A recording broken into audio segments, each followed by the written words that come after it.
Welcome back friend and good morning.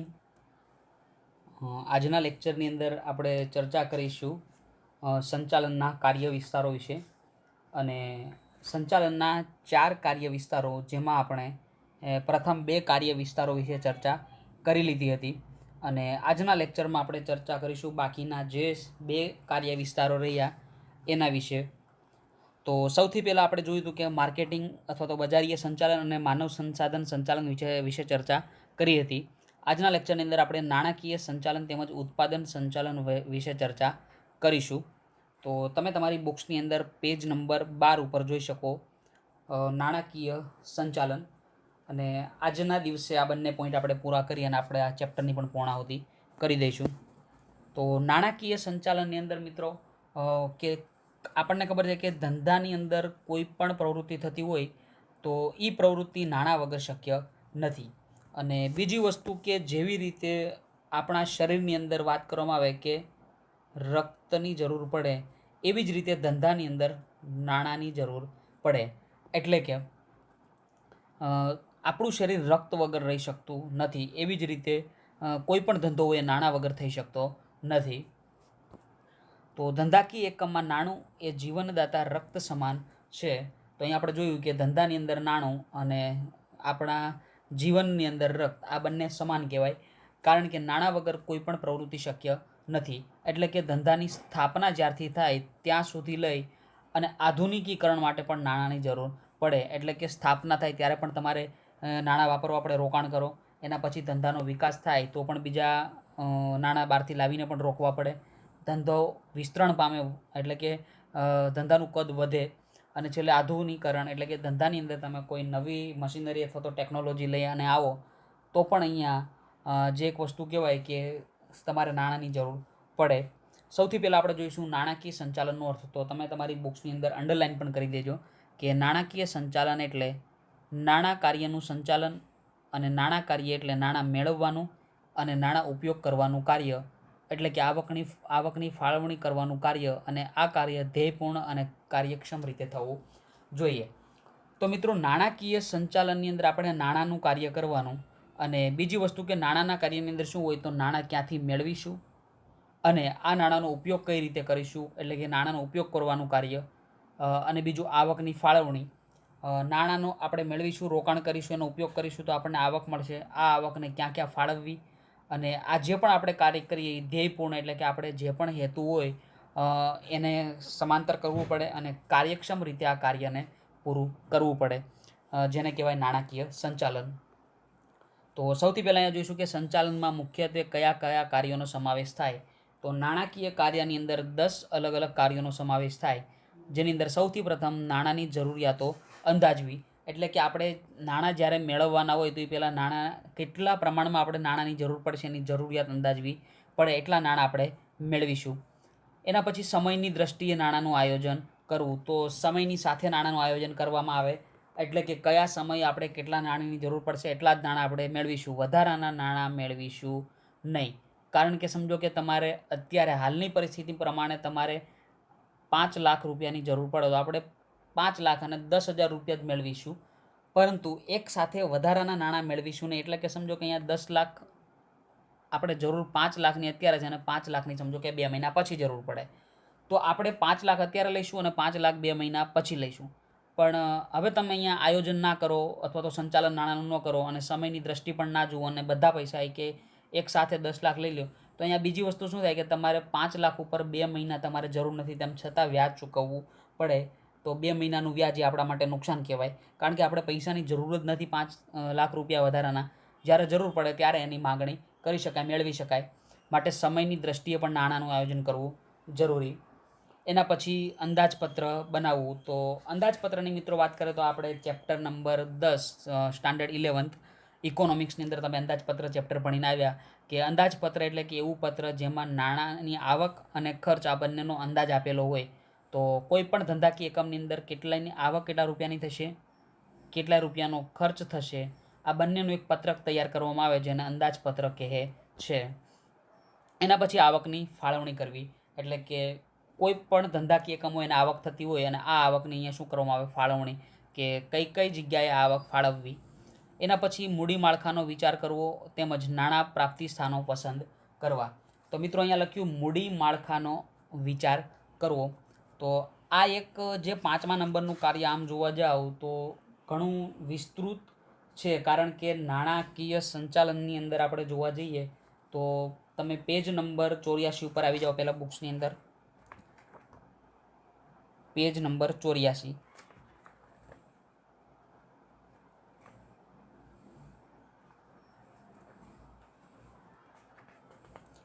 તો page number 84માં જે આખું ચેપ્ટર તમે અહીંયા જોઈ શકો છો કે નાણાકીય સંચાલન વિશે, જેની અંદર મૂડી માળખું પેજ નંબર તમને આપી દઉં, પેજ નંબર 87 અને એની પાછળ 88 ઉપર જો મૂડી માળખાના પ્રકારો આપેલા, તો કઈ કઈ જગ્યાથી તમે મૂડી મેળવશો. તો આપણે ખબર છે કે 11માં તમે એસપીમાં પણ આવું ભણ્યા હશો કે મૂડી ઇક્વિટી શેરથી પણ મેળવવામાં આવે. એના પછી ઇક્વિટીની સાથે પ્રેફરન્સ શેર, ઇક્વિટીની સાથે ડિબેન્ચર અને ઇક્વિટીની સાથે પ્રેફરન્સ અને ડિબેન્ચર બંને. તો આને કહેવાય મૂડી માળખું. એટલે કે કયું મૂડી માળખું આપણે રાખવું, માત્ર ઇક્વિટી શેર રાખીશું કે પછી ઇક્વિટીની સાથે પ્રેફરન્સ પણ રાખીશું અથવા તો ઇક્વિટીની સાથે ડિબેન્ચર પણ રાખીશું. અને ચોથું જે અહીંયા સ્વરૂપ છે માળખાની અંદર પ્રકાર કે ઇક્વિટીની સાથે પ્રેફરન્સ અને ડિબેન્ચર, આવી રીતે ત્રણેય ભેગા કરીને પણ મૂડી માળખું. એટલે કે આ ત્રણેય જગ્યાએથી નાણાં મેળવવામાં આવે. જો માત્ર ઇક્વિટી શેર ઇસ્યુ કરીને મેળવવામાં આવે માળખું માત્ર ઇક્વિટીનું, તો આપણે કંપની માત્ર ઇક્વિટી શેર જ ઇસ્યુ કરે. ઇક્વિટી સાથે પ્રેફરન્સ હોય તો ઇક્વિટી શેર અને પ્રેફરન્સ શેર બંનેને ઇસ્યુ કરવામાં આવે. અને જો ઇક્વિટીની સાથે ડિબેન્ચર હોય તો પ્રેફરન્સ ઇસ્યુ કરવામાં ન આવે, એની જગ્યાએ ઇક્વિટી અને ડિબેન્ચર ઇસ્યુ કરે. અને ત્રણેયની જ્યારે વાત આવે તો ત્રણેય પ્રકારોને ઇસ્યુ કરવામાં આવે અને માર્કેટમાંથી નાણાં પ્રાપ્તિ કરવામાં આવે, જેને આપણે ડીપમાં આ ચેપ્ટરની અંદર અભ્યાસ કરીશું નાણાકીય સંચાલનમાં. એના પછી આગળનું કાર્ય જોઈએ તો નાણાં મેળવવા માટેની કાર્યવાહી કરવી. તો મિત્રો આપણે એસપીની અંદર જોયું કે નાણાં કઈ રીતે મેળવવા, પહેલા ચેપ્ટરની અંદર શેર ઇસ્યુ કરવા, શેર વેચણી. તો એના માટે આપણે કાર્યવાહી કરવી પડે અને મેળવેલા નાણાંનો યોગ્ય ઉપયોગ થાય તે જોવું અને અંકુશ વ્યવસ્થા ગોઠવવી. તો જે નાણાં આપણને મળ્યા બહારથી આપણે લાવેલા, શેર ઇસ્યુ કરીને લાવો, ડિબેન્ચરથી લાવો કે લોન કરીને લાવો, પણ જે પણ નાણાં તમે લાવો એનો યોગ્ય ઉપયોગ થાય તે પણ ધ્યાન રાખવું પડે. એના પછી નાણાકીય નીતિ નક્કી કરવી. એટલે કે આ જેટલા પણ નાણાં આપણે પાસે છે એ કઈ રીતે એનો યોગ્ય ઉપયોગ થાય એનું પણ અહીંયા ધ્યાન રાખીશું, કઈ રીતે એનો વપરાશ કરવો. છેલ્લે કરવેરાનું આયોજન, એટલે કે જે કર ભરવાનું થાય એના માટે પણ એક આયોજન કરવામાં આવે કે કેટલા પ્રકારે અને કઈ રીતે આપણે કર ભરીશું. અને છેલ્લે જોવા જાઓ તો અસ્ક્યામતોની વ્યવસ્થા કરવી. તો જે પણ મિલકતો હોય એની પણ અહીંયા વ્યવસ્થા કરવામાં આવે. તો અહીંયા જે 10 કાર્યોનો સમાવેશ થાય નાણાકીય સંચાલનમાં, 10 કાર્યો આમ તો સરળ જ છે, વાંચવા જેવા, વાંચીને પણ યાદ રાખી શકાય, બહુ આમાં સમજવાનું કંઈ છે નહીં. અને એના પછી છેલ્લું કાર્ય વિસ્તાર વિશે અહીંયા ચર્ચા કરીશું, ઉત્પાદન સંચાલન.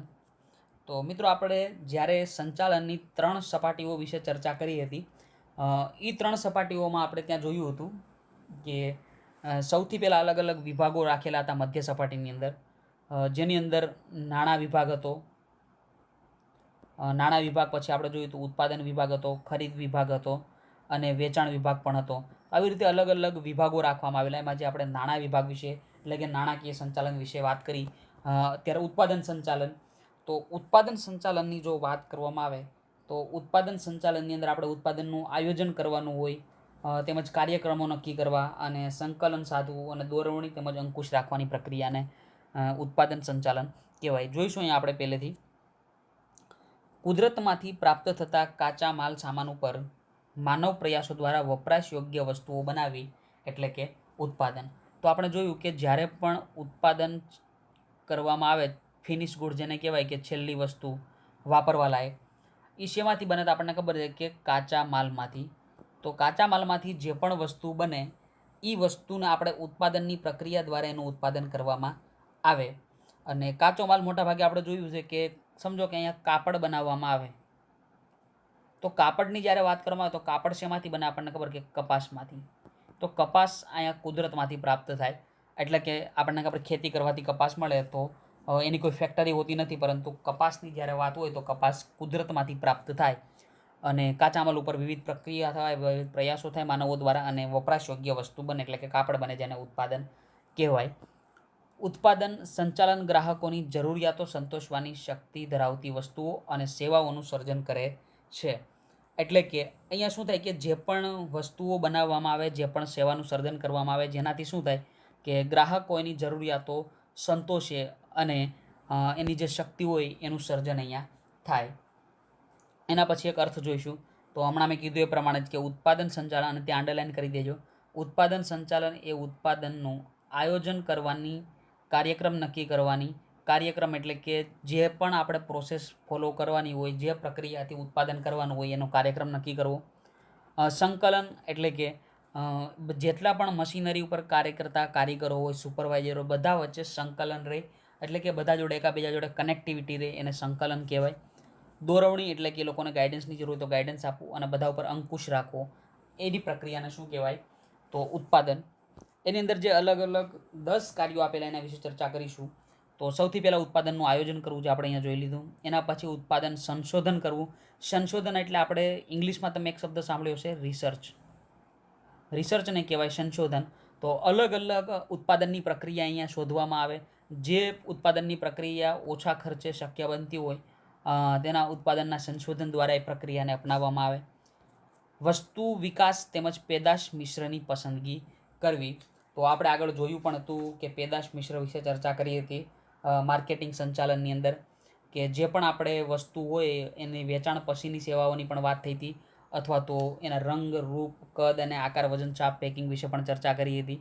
તો અહીંયા જે પણ વસ્તુ તમે બનાવો એનું રૂપ કેવું રાખવું, કદ શું રાખવું, એનો રંગ કેવો રાખીશું, એ બધી ચર્ચા ક્યાં કરવામાં આવે, જે આપણે કહી શકાય કે પેદાશ અથવા તો પેદાશ મિશ્રની અંદર.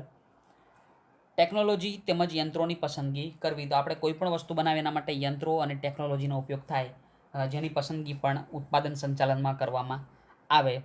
અને ધંધાના સ્થાનની પસંદગી તેમજ વિન્યાસનો નિર્ણય પણ કરવો. એટલે કે કઈ જગ્યાએ આપણે આ ધંધો સ્થાપીશું, કઈ જગ્યાએ ઉત્પાદન કરીશું, એની પસંદગી પણ ઉત્પાદન સંચાલન દ્વારા કરવામાં આવે છે.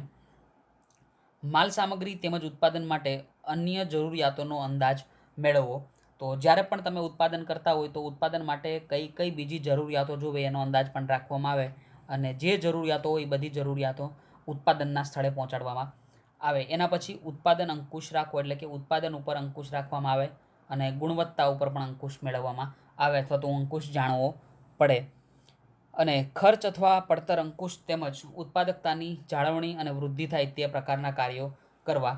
તો અહીંયા આપણે જોયું કે ખર્ચ અથવા તો જે પડતર અંકુશ, કે ખર્ચ આપણે કેવો રાખીશું, ઉત્પાદન થાય તો ખર્ચ ઓછામાં ઓછો આવે એવા અહીંયા પ્રયત્નો કરવામાં આવે, તેમજ ઉત્પાદકતાની જાળવણી અને વૃદ્ધિ થાય ઉત્પાદનની એવા પણ પ્રયાસો કરવામાં આવે. અને છેલ્લું જોઈશું ઉત્પાદનમાં વૈવિધ્યકરણ અને સરળીકરણ દાખલ કરવું. વૈવિધ્યકરણ અને સરળીકરણ એટલે કે ઉત્પાદનની અંદર કંઈક નવીનીકરણ લાવવું, કંઈક એવું કહેવાય કે ડીથી આપણે જોયું હશે ઘણીવાર ડિફરન્ટ, બી ડિફરન્ટ એટલે કે કંઈક નવું ગ્રાહકોને આપવું, એમાં કંઈક નવીનીકરણ અને કંઈક સરળીકરણ કરીને ગ્રાહકોને વસ્તુ પહોંચાડવી. જે બધા અહીંયા કાર્યો ઉત્પાદનના સંચાલનની અંદર સમાવેશ થાય. તો જે પણ કાર્યો હતા અહીંયા કંઈ સમજવા જેવું નથી, માત્ર યાદ રાખવાનું વધારે છે કે કયા કયા કાર્યો કયા કયા સંચાલનની અંદર થતા હોય. તો આજના ચેપ્ટરની અંદર આપણે વાત કરીશું. તો આજનું ચેપ્ટર આપણે અહીંયા કમ્પ્લીટ કર્યું, ચેપ્ટર નંબર 1. અને આજે ચેપ્ટર નંબર 2ની પણ આપણે શરૂઆત કરી દઈએ, જે આપણી પાસે 10 થી 12 13 મિનિટ જેવો ટાઈમ પડેલો છે. તો તમે પેજ નંબર 18 ઉપર આવી શકો, સંચાલનના સિદ્ધાંતો. પરંતુ આ ચેપ્ટરની અંદર આપણે થોડું અલગ કરેલું એક ટેમ્પલેટ દ્વારા હું તમને હવે સમજાવવાનો ટ્રાય કરીશ કે સંચાલનના સિદ્ધાંતો. અને સંચાલનના સિદ્ધાંતોની અંદર જો વાત કરવામાં આવે તો આ સિદ્ધાંતો આપણે એક બીજું ચેપ્ટર કે એક અલગ પેમ્પલેટ, અને આ પેમ્પલેટની PDF તમને લોકોને મળી પણ જશે. તો અહીંયા આપણે શરૂઆત કરીએ. સંચાલનના સિદ્ધાંતો એટલે શું અને તેના લક્ષણો તેમજ એનું મહત્ત્વ સમજાવો. તો સંચાલનના સિદ્ધાંતોની જ્યારે મિત્રો વાત કરવામાં આવે તો કોઈ પણ ધંધાકીય એકમો હોય એની અંદર માનવ વર્તનને સાનુકૂળ કરવા માટે અમુક નિયમો ઘડવામાં આવે, જેને આપણે આમ સિદ્ધાંતો જે કહીએ એ શું કહેવાય, નિયમો જ છે, કે એ સિદ્ધાંતોને ફરજિયાત પણ શું કરવા પડે, અહીંયા એનું નિયમનું પાલન કરવું પડે, જેનાથી શું થાય, ધ્યેય સિદ્ધિ સરળ બને, અને આ સિદ્ધાંતોને સંચાલનના સિદ્ધાંતો કહે છે. તો ફરીવાર અહીંયા હું તમને કહું, ધંધાકીય એકમમાં માનવ વર્તનને સાનુકૂળ એટલે કે સારું બનાવવા માટે અમુક નિયમો બનાવવા પડે, અને એને કહેવાય સિદ્ધાંતો. એ સિદ્ધાંતો ઘડવા પડે જેથી ધ્યેય સિદ્ધિ સરળ બની જાય, અને જેને કહેવામાં આવે સંચાલનના સિદ્ધાંતો. એના પછી અહીંયા આપણે આગળ ચર્ચા કરીશું એના સ્વરૂપો વિશે. તો તમે પેજ નંબર તમારી ચોપડીની અંદર 19 નંબરના પેજ ઉપર જોઈ શકો કે સ્વરૂપ આપેલું છે. તો સ્વરૂપની અંદર સૌથી પહેલાં તમે જોઈ શકો સાર્વત્રિક સ્વીકૃતિ. સાર્વત્રિક સ્વીકૃતિ એટલે કે સંચાલન બધી જ જગ્યાએ જોવા મળે એવું કહી શકાય. સાર્વત્રિક જગ્યાએ સંચાલનના સિદ્ધાંતો મોટાભાગના ધંધાકીય એકમોને લાગુ પડે છે. તો આપણે જોયું કે મોટાભાગે જે સંચાલકના સિદ્ધાંતો હોય ધંધાકીય એકમોની અંદર, તો એ વધારે ધંધાકીય એકમોમાં જોવા મળે. ધંધાકીય એકમના પ્રકાર, સ્વરૂપ, પ્રવૃત્તિ અને કદ મુજબ સંચાલનના બધા સિદ્ધાંતો લાગુ પાડવાની માત્રામાં ફેરફાર હોય છે. એટલે કે ધંધાકીય એકમના પ્રકાર પ્રમાણે, સ્વરૂપ પ્રમાણે, પ્રવૃત્તિ અને કદ પ્રમાણે સંચાલનના જે સિદ્ધાંતો હોય એ અલગ અલગ હોઈ શકે. જુઓ, સમજો કે કોઈ મોટા પ્રકારનો ધંધો હોય, ધંધાકીય એકમનો પ્રકાર, અને એનું કદ સમજો કે મોટું હોય, તો ત્યાં સિદ્ધાંતો પણ વધારે હોય, અને એનું જો કદ નાનું હોય તો ઓછા સિદ્ધાંતો પણ ત્યાં હોય. પરંતુ મોટાભાગના ધંધાકીય એકમોમાં સંચાલનના સિદ્ધાંતો લાગુ પાડી શકાય છે. તેથી સંચાલનના સિદ્ધાંતો સર્વવ્યાપક કે સાર્વત્રિક છે. તો અહીંયા આપણે આ 4 પોઈન્ટ જોયેલા, અને મોટાભાગના હવે પ્રશ્નો તમે આની ઉપરથી જ કવર કરીશું. કે જો કદાચ સવાલ પૂછાય કે સંચાલનના સિદ્ધાંતોના સ્વરૂપો જણાવો, તો તમારે બીજું કંઈ લખવાની જરૂર નથી. આપણે જે રીતે આ પેમ્પલેટની અંદર જોઈએ એ રીતે લખી નાખો તો પણ અહીંયા તમારા માર્ક્સ કોઈ કાપી શકતું નથી. એના પછી આગળ ચર્ચા કરીશું પરિવર્તનશીલ. તો સંચાલનના સિદ્ધાંતોના સ્વરૂપની અંદર બીજું મહત્વનું જે સ્વરૂપ કહેવાય કે પરિવર્તનશીલતા. પરિવર્તનશીલતા એટલે કે એની અંદર કંઈક આપણે ઇંગ્લિશમાં જે વર્ડ્સ બોલીએ ચેન્જ, જેને ગુજરાતીમાં આપણે આ બાજુના એરિયામાં વધારે બોલતા હોય કે બદલી નાખવું. તો પરિવર્તનશીલને પણ એવું જ કહેવાય કે કંઈક ચેન્જ કરવું. તો મિત્રો, સંચાલનના જે સિદ્ધાંતો પરિવર્તનશીલ હોય એટલે કે એની અંદર કંઈ પણ બદલાવ કરી શકાય. સંચાલનના સિદ્ધાંતો જડ નથી. જડ એટલે કે એમાં કંઈ પણ સુધારો થાય એવા નથી, પરંતુ સુધારો કરી શકાય તેવા એટલે કે પરિવર્તનશીલ છે. સંચાલકને જ્યારે અને જેવી પરિસ્થિતિમાં જરૂર જણાય ત્યારે તેમાં પરિવર્તનશીલતાને અવકાશ છે. એટલે કે સંચાલકને જ્યારે પણ એવું લાગે કે સંચાલનના સિદ્ધાંતોમાં કંઈક ફેરફાર કરવો, તો એ ફેરફાર ગમે ત્યારે કરી શકે. કેટલીક પરિસ્થિતિમાં આ સિદ્ધાંતો બંધ બેસતા ન જણાય ત્યારે સંચાલકને તેમાં ફેરફાર કરવાની છૂટ હોય. એટલે કે તમે જે પણ ધંધા માટે જે પણ સિદ્ધાંતો રાખ્યા હોય, અને જો એ સિદ્ધાંત બંધ બેસતા ન હોય તો એની અંદર તમે ફેરફાર કરી શકો. દાખલા તરીકે કાર્ય વિભાજનનો સિદ્ધાંત મોટા એકમોમાં એક સમાન રીતે લાગુ કરી શકાય. તો મિત્રો, અહીંયા એક વસ્તુ આવી, કાર્યનું વિભાજન કરવું. તો કાર્યનું વિભાજન એટલે શું? તમને પહેલાં એક પોઈન્ટ હું પૂરું કરી દઉં પરિવર્તનશીલતાનો, કે કાર્ય વિભાજનનો સિદ્ધાંત હોય એ મોટા એકમોમાં લાગુ કરી શકાય, પરંતુ નાના એકમોમાં તેટલી જ માત્રામાં આ સિદ્ધાંત લાગુ કરી શકાતો નથી. એનું શું કારણ હું હવે તમને કહીશ અહીંયા, કે સૌથી પહેલાં તો આપણે સમજીશું કે કાર્ય વિભાજન એટલે શું. તો કાર્ય વિભાજનની અંદર વાત કરવામાં આવે તો શું કહેવાય કે કાર્યની વહેંચણી કરવી. તમને એક બ્લેન્ક પેજની અંદર હું સમજાવી દઉં. ઓકે, કાર્ય વિભાજન એટલે કે કાર્યની વહેંચણી કરવી. હવે મિત્રો, જ્યારે પણ કાર્યની વહેંચણી કરવામાં આવે એટલે શું હોય કે જે વ્યક્તિ જે કાર્યની અંદર હોશિયાર હોય, એનામાં કુને હોય, તો એ કાર્ય એ વ્યક્તિને આપવામાં આવે. હું અહીંયા તમને એક ઉદાહરણ આપીશ કે આપણે ભારતીય ક્રિકેટ ટીમની જો વાત કરવામાં આવે તો 3 ખેલાડી અહીંયા આપણે લઈશું, જેમાં સૌથી પહેલાં એક વાત કરીશું કે રોહિત શર્મા, એના પછી વાત કરીશું હાર્દિક પંડ્યા, અને છેલ્લે બુમરાહ. તો મિત્રો, અહીંયા જે 3 ખેલાડીઓની વાત કરી, હવે જો અહીંયા કાર્યની વહેંચણી કરવાની થાય તો આપણે ખબર આપણી પાસે 2 જ કાર્યો 3 કાર્યો હોય, ક્રિકેટની અંદર વધારે ન હોય, 3-4 કાર્યો. પણ અહીંયા 3 કાર્યોની જ્યારે વાત થાય 3-4 કાર્યોની, તો સમજો કે આપણે બેટિંગનું કામ, તો બેટિંગનું કામ અહીંયા કોને આપીશું? રોહિત શર્માને. એના પછી બેટિંગ એન્ડ બોલિંગ એટલે કે ઓલરાઉન્ડર, તો ઓલરાઉન્ડરનું કામ કોણ કરશે? હાર્દિક પંડ્યા. કે અહીંયા કાર્યની વહેંચણી આપણે કરી નથી, બંને કાર્યો બેટિંગ અને બોલિંગ કોણ આપી દીધું? હાર્દિક પંડ્યાને. અને બુમરાહની વાત કરવામાં આવે તો બુમરાહને આપણે કાર્ય આપેલું બોલિંગનું. તો હવે અહીંયા કાર્યની વહેંચણી એટલે શું થાય કે બેટિંગનું કામ રોહિતને આપી દીધું અને બોલિંગનું કામ બુમરાહ, અને હાર્દિક પંડ્યામાં આપણે બહુ વધારે વહેંચણી કરી નથી. તો મિત્રો એક વસ્તુ અહીંયા ક્લિયર થાય કે જો કાર્યની વહેંચણી કરવામાં આવે તો એનાથી કંઈક જે કહેવાય કે સ્પેશિયલાઇઝેશન થાય, એટલે કે વિશિષ્ટીકરણ કંઈક જોવા મળે. જો રોહિત શર્માને અહીંયા આપણે માત્ર બેટિંગનું કાર્ય આપેલું તો એનું બેટિંગની અંદર એનું કામ કેવું? બેસ્ટ. બુમરાહને માત્ર બોલિંગનું કાર્ય આપેલું તો એની અંદર સ્પેશિયલાઇઝેશન થઈ ગયું, એની અંદર કંઈક વિશિષ્ટકરણ આવી ગયું બોલિંગ માટેનું. પણ આ પંડ્યાને બંને કામ આપેલા તો બંને કામમાંથી ક્યારેક રમે ક્યારેક ના પણ રમે, કારણ કે અહીંયા શું થાય કે બંને કામ આપો, આપણે નથી કહેતા એક સાથે 2 કામ કરો તો બાવાના 2 બગડે. એવી રીતે કાર્ય વહેંચણી અંદર તમે જે કામની અંદર તમારું સારું કામ હોય એ કાર્ય તમને આપવામાં આવે. તો અહીંયા એક વસ્તુ લખી કે કાર્ય વિભાજનનો સિદ્ધાંત. તો કાર્ય વિભાજનનો સિદ્ધાંત કેવા એકમોમાં જોવા મળે? યાદ રાખજો મિત્રો, મોટા એકમોમાં જોવા મળે, અને નાના એકમોમાં આ કાર્ય એટલું ઝડપથી અથવા તો એટલી માત્રામાં લાગુ કરી શકાતો નથી. તો કાર્ય વિભાજનનો સિદ્ધાંત શા માટે મોટા એકમોમાં જ લાગુ થાય? કારણ કે મિત્રો મોટા એકમોની અંદર આપણને ખબર છે કે ધંધાકીય એકમોમાં ધંધાકીય એકમનું જે કાર્યભારણ છે એ કેવું હોય? વધારે. અને મોટા ધંધાકીય એકમોમાં અલગ અલગ વિભાગોની સંખ્યા પણ કેવી હોય? વધારે. તો આપણને ખબર કે મોટા વિભાગોની અંદર 5 વિભાગો એકસાથે અલગ અલગ. નાના ધંધાકીય એકમની અંદર માત્ર 1 કે 2 વિભાગ હોય. તો અહીંયા આપણે કાર્ય વિભાજન ના કરીએ તો ચાલે, એક જ વ્યક્તિ બંને કાર્ય બંને વિભાગ સંભાળી શકે. અને ધંધાકીય એકમ નાનું એટલે અહીંયા જે કહેવાય કે જે વ્યવહાર થતો હોય, જે ટ્રાન્ઝેક્શન થતા હોય એ પણ નાના હોય. તો અહીંયા કોઈ અલગ અલગ વહેંચણી ના કરવામાં આવે કાર્યોની તો પણ ચાલે. પરંતુ જ્યારે એકસાથે 5 વિભાગ હોય અને કાર્ય પણ મોટું હોય તો આ 5 વિભાગ અલગ અલગ વ્યક્તિને સોંપવા પડે, જેને કહેવાય કાર્ય વિભાજન. માટે કાર્ય વિભાજન મોટા વિભાગોમાં લાગુ કરી શકાય, પરંતુ નાના વિભાગોમાં એને સરળતાથી લાગુ કરી શકાતું નથી, અથવા તો જોઈએ એટલી માત્રામાં લાગુ કરી શકાય નહીં. એના પછી આગળ જોઈશું ત્રીજું અને મહત્ત્વનું સ્વરૂપ એટલે કે સામાન્ય માર્ગદર્શિકા. સંચાલનના સિદ્ધાંતો એ જુદી જુદી પરિસ્થિતિમાંથી જુદા જુદા નિષ્ણાંતો દ્વારા થયેલા અનુભવોની ફળશ્રુતિ છે.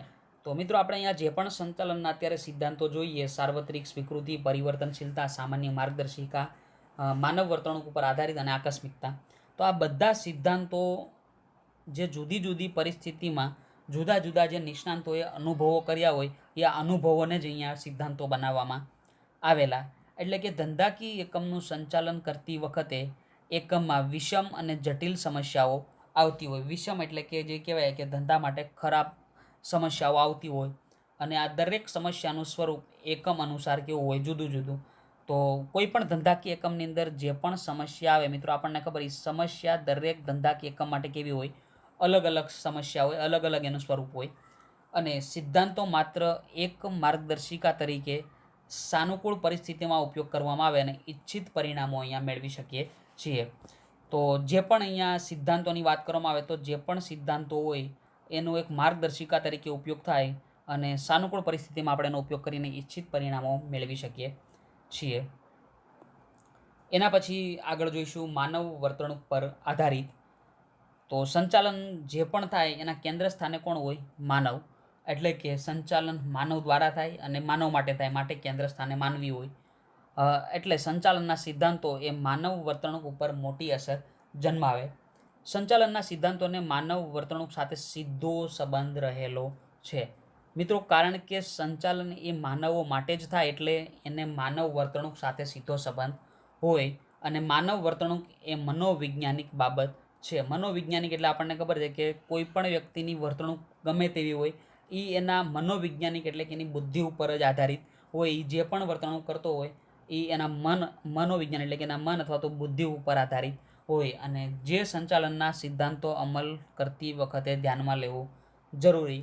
તો આપણે મનોવિજ્ઞાન બાબતોને પણ સંચાલનના સિદ્ધાંતોમાં ધ્યાનમાં લેવી પડે, કારણ કે કોઈ ગાંડા વ્યક્તિને કોઈ પણ ધંધામાં બેસાડી શકાતો નથી. તો એની માનવ વર્તણૂક જો સારી હોય તો જ આપણે એને સંચાલન આપી શકાય, બાકી આપી શકાતું નથી. અને છેલ્લો જોઈશું આકસ્મિકતા. તો સંચાલનના સિદ્ધાંતો લાગુ પાડવા માટેનું એક આકસ્મિકતા પણ હોય. કોઈ એક ચોક્કસ અનિવાર્ય પરિસ્થિતિમાં આ સિદ્ધાંતોનો ઉપયોગ દ્વારા એકમ જરૂરી નિર્ણય લઈ શકે અને ધ્યેય સિદ્ધિ સરળ બનાવી શકે. એટલે કે મિત્રો, જ્યારે કોઈ એવી પરિસ્થિતિ, અનિવાર્ય પરિસ્થિતિ આવે ત્યારે આ સિદ્ધાંતનો ઉપયોગ થાય આકસ્મિકતાનો, અને જરૂરી નિર્ણય લઈ અને ધ્યેય સિદ્ધિ આપણે સરળ બનાવી શકીએ. ઉદાહરણ અહીંયા લખ્યું કે કર્મચારીને યોગ્ય અને વ્યાજબી મહેનતાણું ચૂકવવું જોઈએ.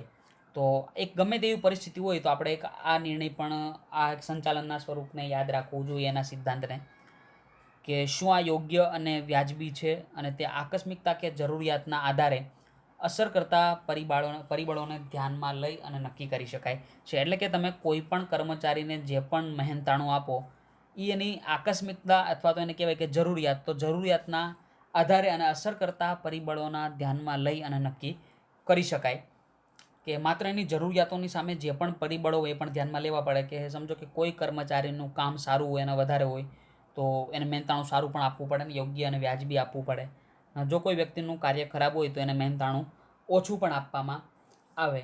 એના માટે આપણે એક આકસ્મિકતા અથવા તો જરૂરિયાતના આધારે એ અસર કરતા પરિબળોને ધ્યાનમાં લઈ અને નક્કી કરી શકાય. તો આજના લેક્ચરની અંદર આપણે પ્રથમ ચેપ્ટર કમ્પ્લીટ કરેલું, અને બીજા ચેપ્ટરની અંદર જો વાત કરવામાં આવે તો એક પ્રશ્ન પણ પૂરો કરેલો કે સંચાલનના સિદ્ધાંતોના સ્વરૂપો વિશે. અને બીજી વસ્તુ કે અહીંયા તમે પ્રશ્ન જોઈ શકો, સંચાલનના સિદ્ધાંતો એટલે શું, તેનું લક્ષણ અને મહત્ત્વ સમજાવો. 5 માર્ક્સની અંદર પ્રશ્ન પૂછાઈ શકે. તો આજના લેક્ચરમાં આપણે આટલું રાખીએ છીએ. આવતા લેક્ચરમાં આપણે ભણીશું, આગળના પ્રશ્નો વિશે ચર્ચા કરીશું.